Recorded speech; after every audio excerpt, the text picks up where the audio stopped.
이 어버이 주일을 맞이하면 대부분 우리 뭐 설교자들이 할 얘기가 따로 없어요. 부모 공경 잘합시다 하고 사실 메시지는 그 하나잖아요. 참 이렇게 살아보니까 부모님이 곁에 계실 때는 우리 엄마 아빠, 엄마 아버지 당연히 우리 곁에 계시는 분. 근데 친구들 또 부모님이 세상을 떠나는 모습 보면서 언젠가 나도 이제 부모가 부재가 될 날이 올 텐데 좀 잘해드려야 되겠는데. 근데 마음만이지 그렇게는 또 이제 지나가 버려요. 그리고 이제 때가 되어서 이제 부모님이 이제 다 세상을 떠나고 난 다음에 지금 생각하니까 참 뭐 생각할 때마다 좀 죄송한 마음이 많이 드는 거예요. 그 부모님 앞에서 막 투정을 부리는 그런 이제 사람들 보면 지금이 얼마나 행복한 때인지를 모르는 거죠. 얼마나 지금이 기가 막힌 좋은 때인지를 모르는 거죠. 그래도 투정 부릴 수 있는 그런 부모님이 앞에 있다는 것을 생각하면 참 좋은데 귀한데 이제 그럴 수 없는 그런 상황에 놓여 있는 이제 우리 입장에서 볼 때는 이제 그런 아쉬운 마음 좀 잘해드렸어야 되는데 그래서 때때로 눈물 질 때가 많이 있습니다. 오늘 저는 뭐 가능하면 이제 좀 뭐 예화를 많이 안 들고 오늘은 좀 이제 도대체가 부모 공경이라는 것이 뭐냐. 우리가 십계명을 바라보면 여러분 십계명을 읽어서 알지만 십계명에 내 부모를 공경하라 이것이 몇 계명에 있죠? 몇 계명?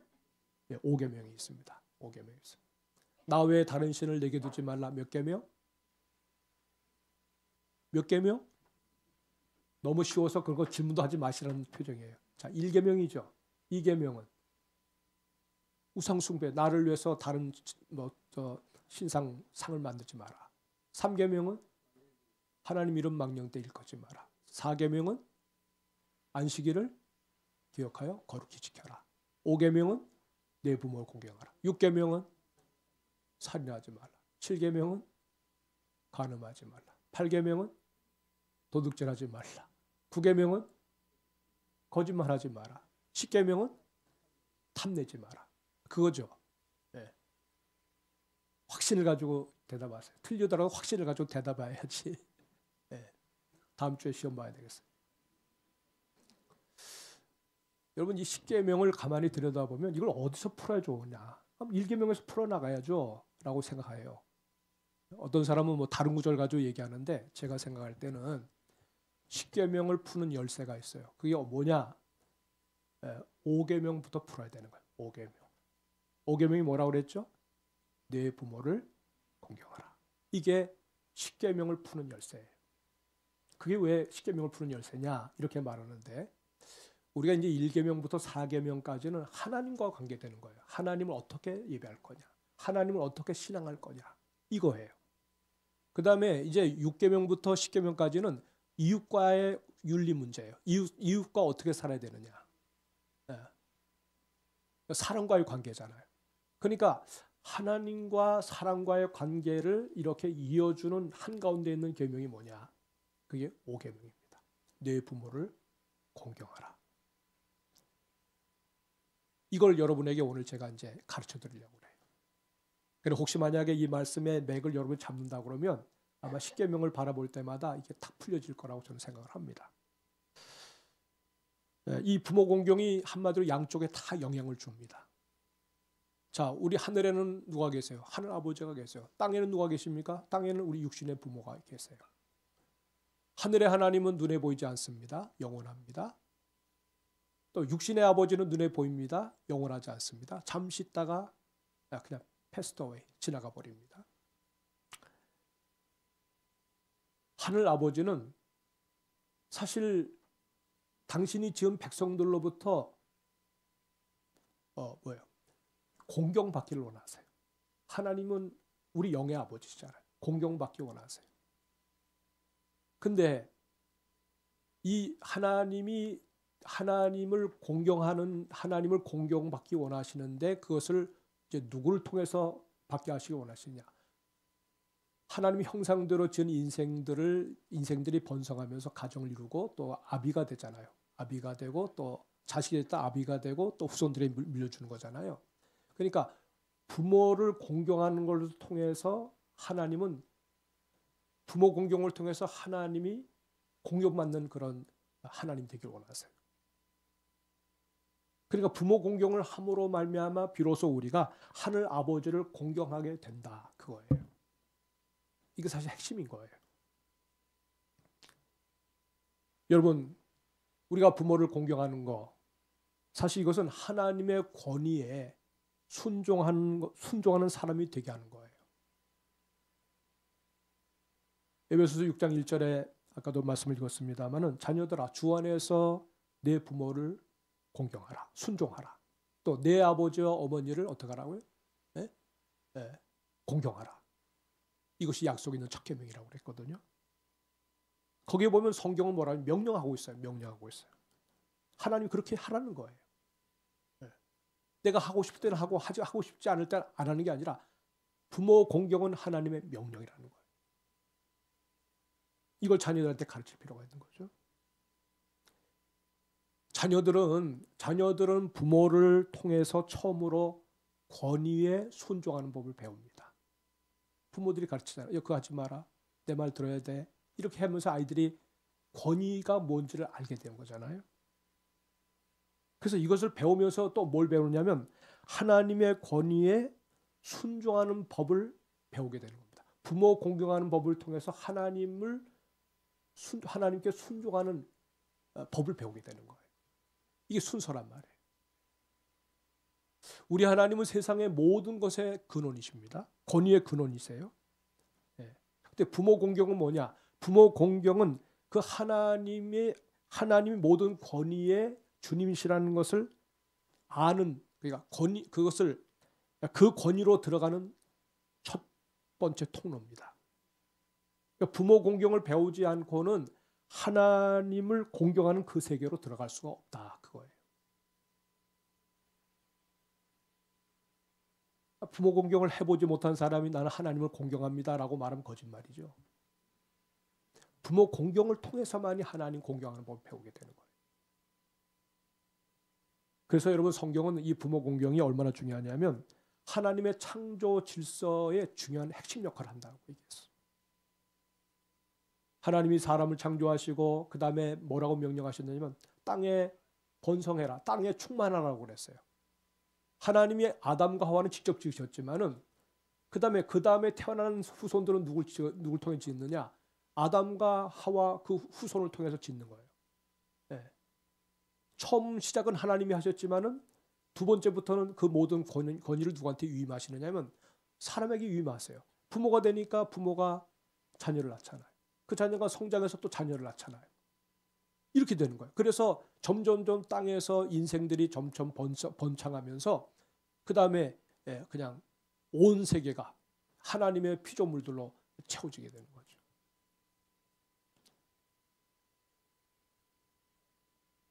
그러니까 여러분 이거 부모를 공경한다고 하는 거 한마디로 말하면 이것은 곧 뭐예요? 창조 질서를 존중히 여기는 것과도 같다.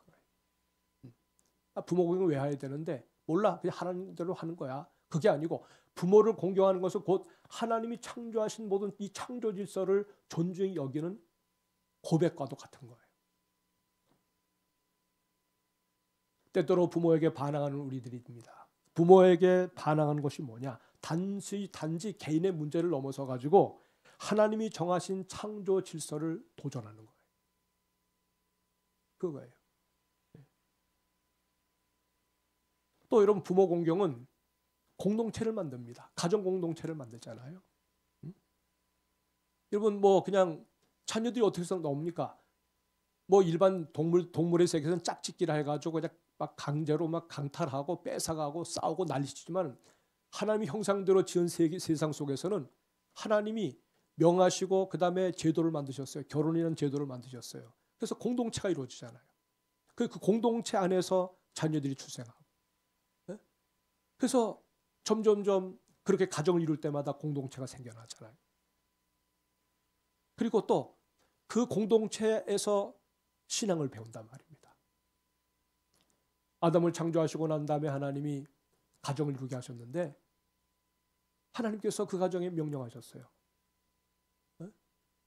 하나님께서 말씀하신 것을 순종하라고 그랬어요. 그리고 모든 걸 누리라. 에덴 동산에 있는 거 모든 거 다 누리는데 선악과를 알게 하는 나무의 열매는 따먹지 마라. 중앙에 있는 것은 건드리지 마라. 먹으면 정령 죽는다. 그랬어요. 명령하셨어요. 말씀을 주셨어요. 그거를 순종하면 그들은 사실 영생할 수 있어요.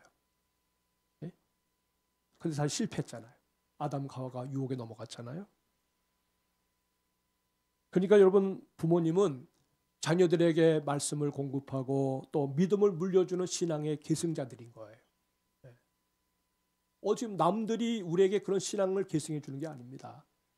좀 하나님의 은혜로 그냥 정말 아무것도 없는 상황에서 부모가 믿지도 않고 불신 가운데 살면서 그리스도를 만나는 건 이거 굉장히 기적이죠. 근데 믿는 부모를 만나서 선의 인도함 받아서 주를 믿는 이것도 굉장히 축복 아닙니까? 부모가 믿을 때 자녀들이 그 믿음 안으로 들어오는 거거든요. 그런데 여러분, 부모 공경이 무너져 보세요. 자녀들이 부모를 공경하지 않아 보세요. 자기 소견대로 살려고 고집을 피워보세요. 신앙 전수가 불가능합니다.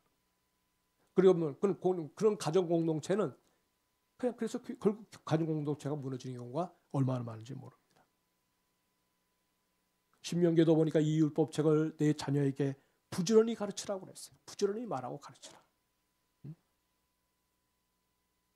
그래서 처음에는 왜 내가 믿어야 돼요? 내가 왜 말씀을 받아야 돼요? 자녀들이 그렇지만은 그래도 부모가 확고한 어떤 신앙의 태도를 가지고 이끌어줄 때 자녀들은 알게 모르게 그렇게 신앙의 길로 인도함을 받게 되는 겁니다.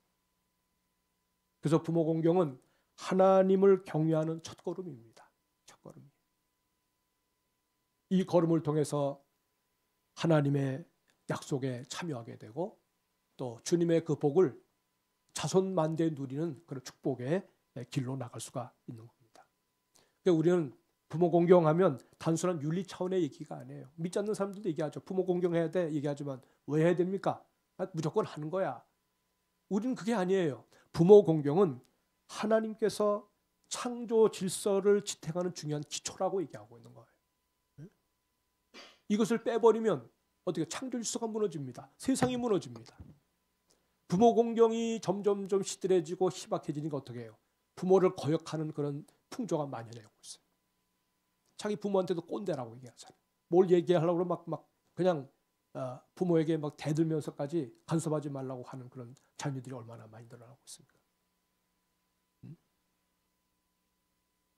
이 모든 것이 뭐냐면 그냥 저 사람 기질이 그래. 아니면 그럴 수도 있는 거 아니야? 그게 아니에요. 결국은 부모 공경을 할 수 있는 그런 기회를 잃어버렸기 때문에 그것이 점점점 여러분 잘못되어 가다 보니까 결국 부모 공경이 폐기되는 상황 속에서 창조 질서가 점점 무너지고 있는 세상을 살고 있는 거예요. 이 말세라는 거예요. 말세. 마귀가 처음 아담을 시험합니다. 마귀가 왜 아담과 하와 가정을 시험합니까? 이 가정 공동체를 말씀의 공동체, 은혜 공동체를 무너뜨리려고 마귀가 시험을 합니다. 예. 그래서 이 마귀가 하와에게 먼저 그렇게 얘기하죠. 나와서 하는 말이 뭐냐면 하나님 말씀을 듣지 말라는 겁니다. 하나님 말씀을 청종하지 말라는 거예요. 네 인생은 네가 만들어가라.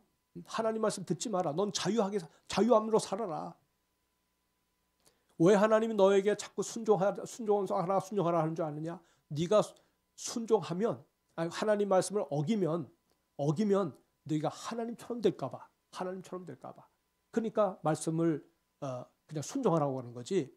순종하는 게 얼마나 이게 속박당하는 일이냐. 왜 매여서 사냐. 독립해라. 내 마음 이끄는 대로 살아라. 이게 마귀가 주는 시험인 거예요. 그러니까 알게 모르게 이런 시험이 많습니다. 사람의 입에서 그런 말이 나오는데 그 사람의 말이 아니에요. 배후에서 그의 마음 가운데 생각 가운데 그냥 독을 집어넣어가지고 알게 모르게 우리가 마귀의 말을 대언할 때가 많이 있어요. 그래서 마귀가 성공했어요.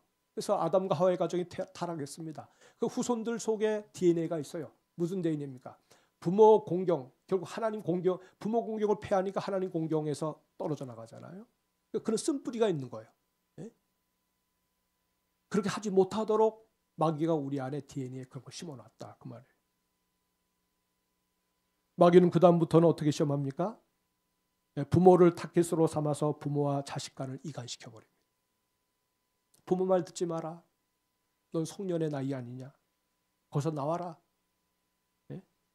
부모에게서 독립하라. 그렇게 말하죠. 부모를 멸시하고 대드니까 어떻습니까? 부모의 권위가 깨지면서 부모 공경이 깨져버리는 거예요. 아이들도 그래서 자기 아버지한테 어머니한테 꼰대라고 해요. 꼰대. 꼰대라. 조그만 어른들이 뭐라고 얘기하면 꼰대짓 하지 말라고 그러잖아요. 요즘에. 선생님 말을 아이들이 경청합니까? 아유 저 꼰대가 오늘도 무슨 말 한다고. 심지어는 막 그냥 선생을 막 때리질 않나 말이죠. 폭력을 행하지 않나? 그런 사회가 여러분 살기 좋은 세상입니까 여러분? 요즘에 존속살인이나 해가지고 어머니를 때려서 찔러서 죽이는 그런 사건들이 비일비재하고 있어요. 부모 공경하면 여러분 그런 일을 벌일 수가 있나요? 그게 자유입니까? 그것이 아주 살기 좋은 그런 세상입니까? 이러니까 권위의 원천이신 하나님의 권위까지 깨어지면서 하나님을 공경하는 데로부터 멀어지는 거죠. 예? 가정이 깨지면 번성하지 못합니다. 가정이 깨지면 쪼그라들어요. 예. 그리고 우리 대한민국도 여러분 이것이 축복의 땅이 아닙니다. 결혼하지 않으라고 그러잖아요. 하나님 명령인데. 물론 나름대로 뜻이 있어서 안 하시는 분들은 뭐 어쩔 수 없지만 적어도 일반적으로 풍조가 안 한다 하면 그냥 안 하는 쪽으로 확 쏠려버려요. 한다 하면 하는 쪽으로도 쏠려버리겠죠. 그러니까 그냥 이 세상 풍조를 따라서 그렇게 움직여버리면 자식 놓는 거 싫어하고 가정 이루는 거 싫어하고 하다 보면 어떻게 되겠습니까? 그러니까 유령마을들이 생기는 겁니다. 조만간에 전 세계적으로 제일 인구 소멸로 제일 먼저 망할 나라가 대한민국이라고 얘기하잖아요. 일론 머스크가 그 얘기했나요? 속절없이 무너지는 가정들을 요즘 우리가 보고 있어요. 창조 질서에 속한 권위의 기반을 무너뜨리니까 세상이 무너지고 있는 거예요. 여러분 부모 공경은 자녀들에게 올무를 놓는 것이 아니고 복을 누리도록 주님께서 주시는 축복의 기회라는 사실을 잊지 마시기 바랍니다. 단순한 윤리 회복이 아니라 창조 질서를 회복하라고 하시는 하나님의 명령이요 계명인 것이에요. 여러분 부모 공경은 이웃과의 삶을 회복시킵니다. 부모 공경이 무너지면 어떻게 됩니까? 6계명부터 10계명까지 다 하나님의 명령이 깨집니다. 살인하지 말라. 부모 공경이 깨지니까 어떻게 돼요? 남의 생명을 함부로 해쳐요. 그래서 요즘에 이유도 없이 찔러서 사람을 죽여요. 왜 그럽니까? 왜 그랬냐고 그러면 그냥 한번 해봤다는 거예요. 한번 경험해보고 싶어서 했다는 거예요. 전철 기다리고 있는데 뒤에서 그냥 때밀어가지고 전철이 들어오는데 떠밀어버려요. 사람을 거기서 치워서 죽게 만듭니다. 왜 그랬냐? 한번 그렇게 한번 해보고 싶어서 그랬다는 거예요. 이게 건강한 생각을 가진 사람들의 생각입니까? 이 풍조가 만연해가고 있는 거예요,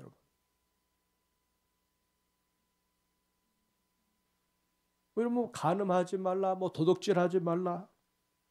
부모 공경이 무너질 때 여러분 그냥 온 세상이 지금 전부 다가 소돔과 고모라로 화하고 있잖아요. 어느 한 지역만이 아니라 전 세계 모든 도시 전부 다 여러분 그냥 타락을 해가지고 환각의 도시로 바뀌어가면서 나라가 망해가고 있어요. 청정지역 대한민국 마약에 관한 청정지역 지금은 아주 제일 더러워지면서 어린아들까지 마약을 먹는 그런 사회가 되어버렸어요. 사실 여러분 여러모로 보면 우리 대한민국을 바라볼 때마다 영적으로 보면 안타까울 때가 많이 있어요. 이웃에게 거짓말하지 말라고 그러는데 그 거짓말이 뭐 어때서? 지도자들로부터 시작해가지고 정치인이고 무슨 일이고 그냥 일반적으로 거짓말은 그냥 할 수 있는 것이라고 생각을 하는 풍조가 만연하고 있어요. 신용사회에서 말이 얼마나 중요한데 한 번 약속하면 그 약속을 지키려고 애를 써야 되잖아요. 목사들로부터 시작해가지고 거짓말을 많이 해요. 평신도도 안 하는데 목회자들이 거짓말을 많이 합니다.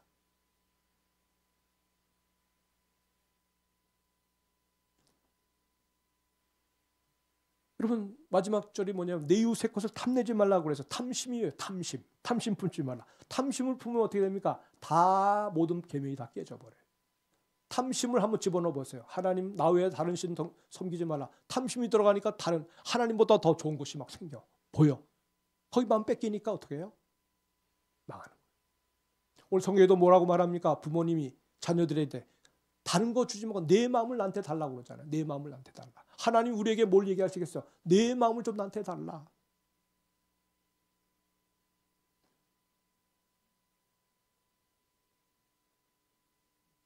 사랑하는 여러분, 하나님이 영광 받으시고 그 다음에 하나님의 권위를 높여드리는 그런 삶이 우리의 삶을 통해서 하나님의 권위의 영역이 점점 확장되어 가도록 하는 일에 부모 공경을 통해서 시작하게 하시고 그 부모 공경이 이루어지게 되면 어떻게 됩니까? 하나님의 권위를 존중하는 그 영역이 점점 넓어지게 되는 거예요. 또 다른 권위들을 존중하게 되면 부모를 공경하는 사람이 다른 권위를 어떻게 할까요? 다른 권위도 존중히 여겨요. 학교 선생님을 존중히 여깁니다.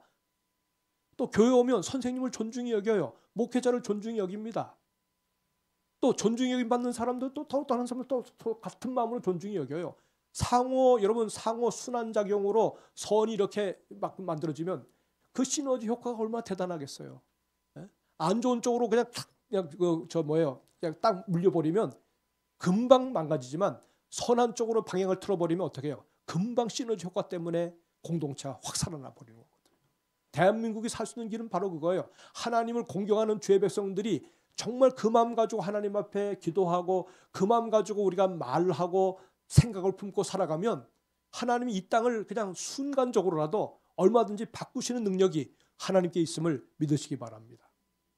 부모 공경을 통해서 영적인 영성이 회복이 되고 교회가 회복이 되고 우리 사회 모든 창조 질서가 무너진 창조 질서가 회복되면 대한민국은 소망이 있지만 이 부분이 안 되면 다른 거 아무리 우리가 구해도 소용이 없어요. 경제가 좀 다시 살아나게 해주십시오. 돈 좀 벌게 해주십시오. 내 자녀 출세하게 해주십시오. 여러분 믿는 사람들 그런 시시한 기도하면 안 돼요. 하나님 내 자녀가 하나님을 공경하는 일에 목숨 거는 그런 귀한 아들 되게 해주십시오. 딸 되게 해주십시오. 하나님을 섬기는 일이 내 자녀에게 또 우리에게 최고의 관심사가 되게 해주십시오. 다른 것은 주님 주시면 감사하고 안 주셔도 상관이 없습니다. 먼저 하나님 앞에 우리가 바로 서기 원합니다. 이 마음 가지고 기도할 때 주님이 이것저것 다 베풀어 줄 줄로 믿습니다. 잘 되는 비결이 그래요. 잘 되는 비결이. 그러니까 자녀들에게 때로는 여러분 좀 고난을 당하시더라도 야 우리 하나님 제대로 믿고 살자. 그 얘기하세요. 나는 자녀가 돼가지고 부모가 야 내 인생의 노후는 네가 책임져야 돼. 난 너밖에 없어. 너한테 난 다 올인했어. 여러분 그렇게 자녀에게 매이는 자녀들은 부모님은 반드시 그 자녀로 말미암아 나중에 크고 다쳐요. 그거 기대하지 마세요. 오히려 뭐라고 그러는 줄 아세요? 하나님 뜻대로 제대로 살아. 하나님은 나를 책임져 주셔. 네 앞걸음이나 제대로 하되 하나님 중심으로 살아. 이 한마디 쓴소리 하세요. 그럼 자녀들이 어떻게 생각하냐면 우리 엄마는 막 우리 아빠는 하나님밖에 없어. 뭐 그러는데 나중에 보면요. 존중히 여깁니다. 나중에 뒤돌아서서 뭐라는 줄 아세요? 우리 엄마는 정말 하나님을 공경하는 사람이야. 주님 없이는 못 사는 사람이야. 네? 나를 상관하지 말고 네 하나 제대로 믿음 안에서 잘 되라고 얘기하는데 결국 그 말이 무슨 뜻이냐면 더 부모를 공경하는 마음과 더 잘해드리려고 애쓰죠. 자녀에게 투자해서 자녀에게 뭘 건지겠다는 생각하지 마세요. 자녀에게 투자하세요. 내리사랑은 바로 그건 거예요. 그런데 보답은 누구한테 받느냐? 하나님께 받으면 돼요. 하나님께 받으면. 부모가 자녀가 우상이 되면 안 돼요. 그러면 안 되는 겁니다. 하나님만이 우리 하나님을 섬겨야지. 네?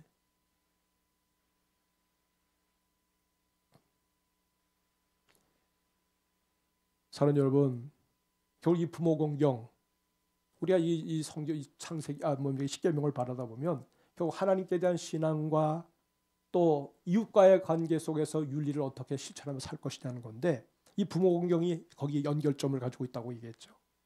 예. 하나님 사랑과 이웃 사랑이 온전해지는 비결은 부모를 공경하는 겁니다. 왜? 이걸 잘하면 네가 잘 된다고 그랬어요. 땅에서 잘 된다. 사랑하게 되면 여러분 법을 지키는 거 어렵지 않습니다. 십계명은 다른 말하면 율법 계명이 아니고 이거 사랑이에요. 사랑의 법이에요. 어떤 분은 말합니다. 사랑하니까 순종하는 게 쉽더라 그랬어요.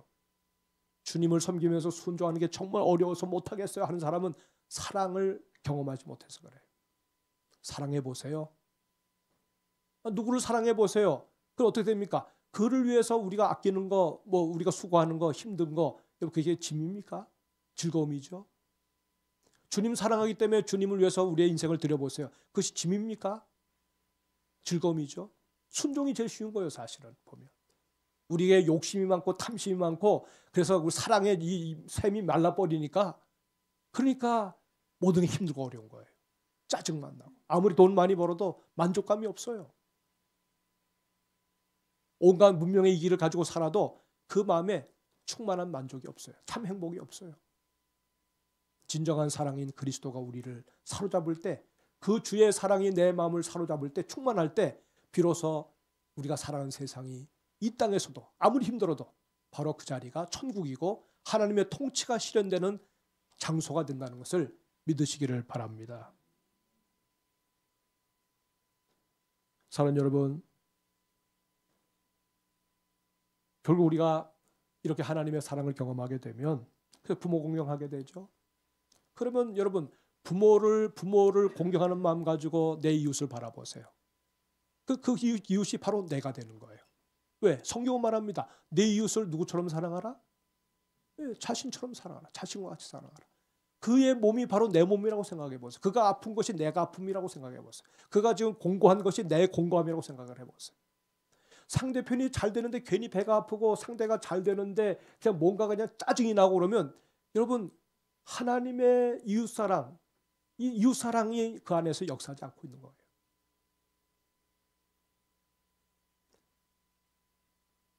남들의 짐을 나의 짐으로 여기면서 기꺼이 짐을 지는 그 사람. 하나님의 사랑이 그 속에서 역사하기 때문에 그런 삶을 살게 되는 거예요. 이것이 하나님을 만난 사람들의 모습인 거예요. 자, 그리스도인으로 살면서 이것과 정반대로 인생을 살면 내가 뭐라고 주장해도 우리 하나님이 우리를 바라보실 때 너는 내 제자가 아니야 라고 말할 거예요. 누가 나를 비판한다 할지라도 적어도 내가 주님을 사랑하고 그 주님의 사랑받음을 이웃에게 실천하는 모습을 보면서 주님은 적어도 나를 향해서 잘한다. 나는 너를 인정하고 있어. 다른 사람들 신경 쓰지 말어. 배워서 남 주는 너의 모습이 정말 내 보기에 아름답다. 배워서 많은 것을 얻은 걸 가지고 남하고 나누기를 기뻐하는 너를 보니까 마치 나를 보는 것 같다. 지금처럼만 살아다오 라고 주님께서 말씀하실 거예요. 사랑하는 여러분, 오늘 우리에게 오늘 부모 공경하는 어버이 주일인데 우리에게 주신 소중한 이 귀한 은혜를 여러분 우리가 그냥 지나치면 안 돼요. 내가 지금 모시는 부모님이 계신다고 그러면 여러분 정말 우리 자녀된 우리들이 잘해드려야 됩니다. 근데 어떻게 해야 되냐? 때가 돼서 뭔가 이렇게 선물 사주고 그거 그렇게 하라는 게 아니고 오늘 성경에 보니까 내 부모를 즐겁게 하며 너를 낳은 어미를 기쁘게 하라 그랬어요. 평상시에 그냥 일상의 삶 소소한 것에서 부모가 기쁨을 누리도록 해달라는 거예요. 말 한마디라도. 그리고 그냥 말 한마디라도 아니면 좀 허그하면서라도 사랑해요 엄마. 제가 그걸 못해서 지금 한 얘기예요. 요즘 여러분 제가 이 겉보기에는 좀 부드러운 사람처럼 보여도요 아주 못됐어요. 예? 이렇게 품어주고 하면 얼마나 좋았어. 우리 어머니를 생각할 때마다 그 안타까운 마음이 생겨요.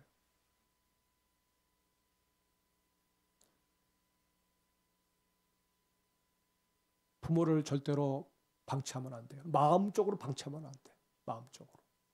여기 보면 내 마음을 나에게 달라고 그러잖아요. 내 마음을.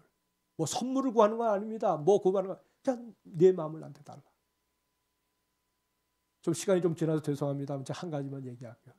제가 우리 어머니하고 65년을 같이 살았잖아요. 근데 우리 어머니가 저한테 어머니 뭐 드시고 싶으세요? 그러면 나 뭐 먹는 거 별로 관심 없어. 근데 저렇게 왜 이렇게 어려워하는지 몰라. 그게 내가 잘못한 거야. 내가 어렵게 만들었으니까. 근데 이제 자녀들 집에 가서 뭐 하면 돌아가시 얼마 전에 어머니가 그렇게 순댓국을 그렇게 좋아하시더라고요. 순댓국을. 그래서 제가 물었어. 아니 어머니가 언제 순댓국을 저렇게 드셨어? 날 보더니 우리 형제들이 뭐라죠? 윤 목사, 어머니가 원래부터 순댓국을 그렇게 좋아하는 줄 몰랐어? 그래서 나 처음 알았어 이번에. 제가요 정말 많이 울었어요. 근데 그거 하나라도 자식한테 이거 목회 방해가 될까봐. 네? 내가 뭐 본인이 원하는 것 그런 거 일제 얘기를 안 하시고 또 자녀 다른 형제들한테 가면 편하니까 거기서 그냥 순댓국 많이 드시고. 그래서 제가 볼 때 난 못됐다. 난 정말 못된 놈이야. 주의를 한다고 하면서 이렇게 섬세하게 살피지 못한 내 자신이 굉장히 밉더라고.